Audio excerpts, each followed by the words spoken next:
ओम नमः शिवाय। साधक एवं साधिकाओं, आप सबका परम कल्याण साधन यूट्यूब चैनल में स्वागत है। आज का विषय है माला को जागृत कैसे करें, माला को सिद्ध कैसे करें, माला को संस्कारित कैसे करें। अगर संस्कारित नहीं करते हैं, सिद्ध नहीं करते हैं तो क्या होगा। देखिए, अगर हम माला को संस्कारित नहीं करते हैं, उसे अभिमंत्रित नहीं करते हैं तो परिणाम तो फिर भी मिलेगा, लेकिन कम मात्रा में और देर से उसका परिणाम हमें मिलेगा। लेकिन यदि हम अपनी माला को जागृत कर लेते हैं, उसे सिद्ध कर लेते हैं, तो उसका परिणाम तीव्र गति से और चमत्कारिक रूप से मिलेगा। आइए अब हम इस पर चर्चा करते हैं। सबसे पहले आप बाजार जाएं, वहाँ दुकान से माला को ले लें, देख लें कि 108 दाने हैं पूरे कि नहीं हैं, और 109वां दाना जो सुमेर का है वो 109वां दाना होगा। माला जिस देवता का भी हम जप करने जा रहे हैं, उसके लिए कौन सी माला विहित है, उस माला का हम चयन कर लेंगे। चयन करने के उपरांत हम ये देखेंगे कि माला के जो मनके हैं उनके बीच में गांठ लगी है कि नहीं। अगर गांठ लगी है तो वही माला हमें खरीदनी है। खरीद के हम लाएंगे, पता नहीं वो किन किन हाथों से होकर के हम तक पहुंची, तो उसमें उन व्यक्तियों के संस्कार भी शामिल हैं।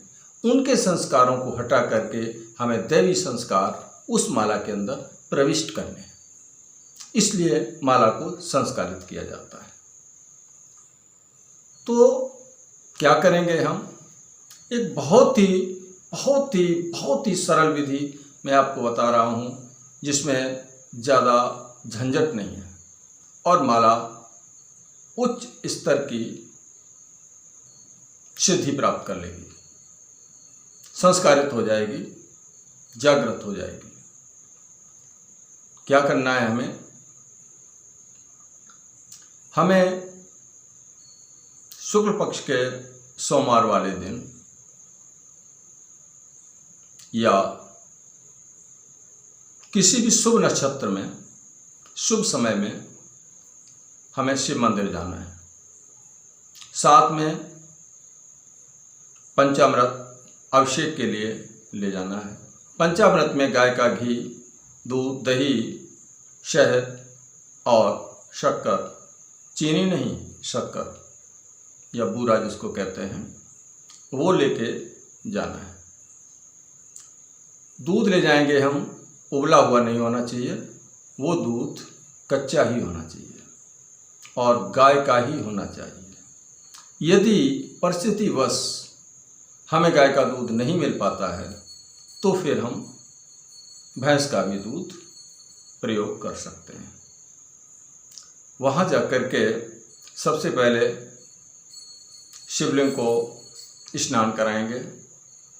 स्नान कराने के बाद उनका अभिषेक करेंगे पंचामृत से। अभिषेक करने से पूर्व ही अपनी उस माला को जो हमने बाजार से खरीदी है, शिवलिंग के पास सटा करके रख देंगे। शिवलिंग के पास स्पर्श कराते हुए उस माला को रख देंगे।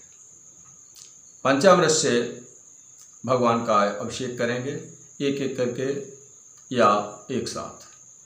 मंत्र लघुरुद्री आता है तो ठीक है, लघुरुद्री नहीं आता है तो फिर ओम नमः शिवाय मंत्र का जाप करते हुए हमें भगवान शिव का अभिषेक करना है। अभिषेक करने के उपरांत उनका पंचविधि से पूजन करना है। धूप, दीप, नैवेद्य, पुष्प, बेलपत्र आदि से हमें उनका पूजन करना है। तिलक लगाना है, चंदन से तिलक करना है। ध्यान रहे कुमकुम अथवा रोली से भगवान शिव का तिलक नहीं किया जाता है। ठीक, तिलक करने के उपरांत धूप दीप दिखा देना है और जो हम नैवेद्य ले गए हैं, नैवेद्य में हम मिश्री ले जा सकते हैं या अन्य कोई भी दूध से बनी हुई शुद्ध मिठाई ले जा सकते हैं, वो भगवान को अर्पित करेंगे। अंत में भगवान को पुष्प चढ़ाएंगे और बेलपत्र चढ़ाएंगे। बेलपत्र चढ़ाने के बाद हम भगवान शिव से अनुरोध करेंगे, प्रार्थना करेंगे, विनती करेंगे कि हे प्रभु, मेरी इस माला को आप संस्कारित कर दीजिए, सिद्ध कर दीजिए, जागृत कर दीजिए। आप यकीन मानिए, माला बहुत ही उच्च स्तर की संस्कारित हो जाएगी और आपका जाप प्रतिफल देने लगेगा अतिशीघ्र। जैसे जैसे हम जाप करेंगे वैसे वैसे हमें उसका प्रतिफल मिलने लगेगा। बहुत ही आसान विधि है, बहुत कुछ झंझट नहीं है। अब हम आपको एक दूसरी विधि बताते हैं। सबसे पहले बाजार में से माला को खरीद के लाएंगे। 4 दिन के लिए, 5 दिन के लिए सरसों के तेल में उसको डुबो के रख देंगे। ऐसा क्यों करेंगे? ऐसा इसलिए करेंगे कि जो माला होती है ना, वो उसमें रिंकल्ड होती है, खांचे जैसे होते हैं। रुद्राक्ष की माला की बात कर रहा हूँ। खांचे जैसे होते हैं, तो वो जाप करते समय हाथों में छिदते हैं, इसलिए वो इतने चिकने हो जाएंगे कि माला अपने आप जो है चलने लगेगी, घूमने लगेगी। तो 4-5 दिन के बाद उसको हम निकाल लेंगे। निकालने के उपरांत हमें पंचगव्य और पंचामृत। पंचगव्य में गाय की 5 चीज़ें, दूध, दही, घी, गोमूत्र और गोमय यानी गोबर, ये पंचगव्य हुआ। गंगा जल, पंचामृत में 5 चीज़ें होती हैं, दूध, दही, घी, गाय का, शहद और शक्कर, ये पंचामृत होता है। ये दोनों चीज़ें हम लेंगे, अपने पास पहले से ही रख लेंगे। और धूप, दीप, नैवेद्य, अक्षत, पुष्प, ये भी पहले से ही रख लेंगे।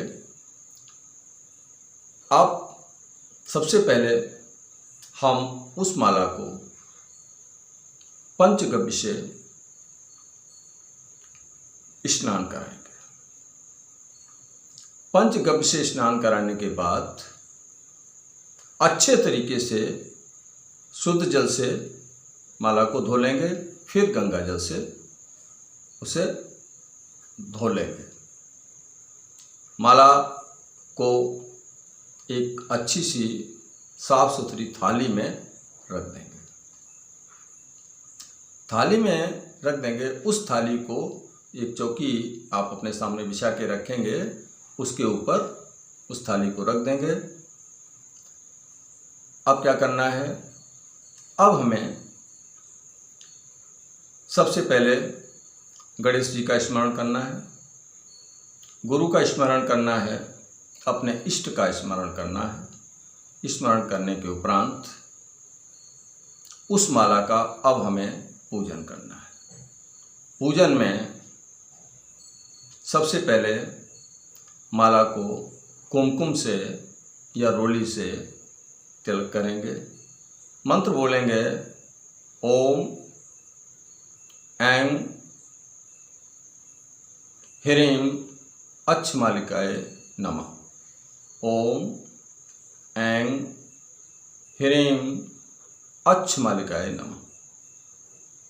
इससे तिलक करेंगे। तिलक करने के बाद धूप और दीप दिखाएंगे, चावल चढ़ाएंगे।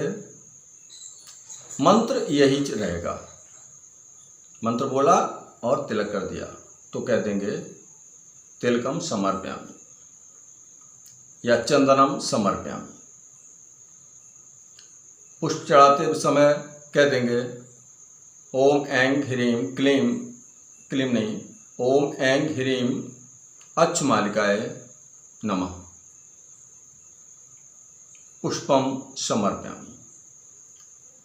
अगर संस्कृत नहीं आती है तो हम इस पूजा सामग्री को पूरी को माला को चढ़ा देंगे, चढ़ाते चले जाएंगे, एक एक करके चढ़ा देंगे। उसके उपरांत एक माला इसी मंत्र की जाप करेंगे। ये मंत्र याद कर लीजिए, लिख लीजिए। ओम ऐं ह्रीं अक्षमालिकाय नमः। ओम ऐं ह्रीं अक्षमालिकाय नमः। बस पंचविधि से हमने माला का पूजन कर दिया और यही मंत्र बोलते हुए हमें उस माला पर जाप करना है। जब हमारी पूरी माला का हम जाप कर लेंगे, माला को फिर थाली में रख देंगे। हो गया। माला से प्रार्थना करेंगे, हे माला, आप हमारे जप को सफल कीजिए। आप हमें धर्म, अर्थ, काम और मोक्ष की प्राप्ति कराइए। हमारे मंत्र को सिद्ध कर दीजिए। जिस मंत्र का हम जाप करें, आप उसमें हमें सफलता प्रदान कीजिए। माला को सम्मान पूर्वक उठा करके अपने पूजा के मंदिर में रख देना है। उस मंदिर में उस माला को 24 घंटे तक अपने उन इष्ट के पास रखना है और रखे रहने देना है 24 घंटे तक। बस उसके बाद उस माला का हम प्रयोग करेंगे। कैसे प्रयोग करेंगे ये तो मैं अगले वीडियो में आपको बताऊंगा। वीडियो लंबा हो जाएगा, इसलिए संस्कार विधि पूरी हो गई। इस तरीके से हमारी माला संस्कारित हो जाएगी। मित्रों, वीडियो आपको कैसा लगा? अगर आपको ये जानकारी पसंद आई हो तो कृपा करके चैनल को सब्सक्राइब कर दें जो नए लोग हैं, और जो हमारे व्यूअर्स हैं वो इसे लाइक अवश्य कर दें, मित्रों में शेयर कर दें, ताकि ये जानकारी माला को संस्कारित करने की बहुत ही आसान विधि का ज्ञान उनको भी हो जाए। साथ में हम आप सबका धन्यवाद करते हैं वीडियो देखने के लिए, और अब आपसे विदा लेते हैं। ओम नमः शिवाय, ओम नमः शिवाय, ओम नमः शिवाय।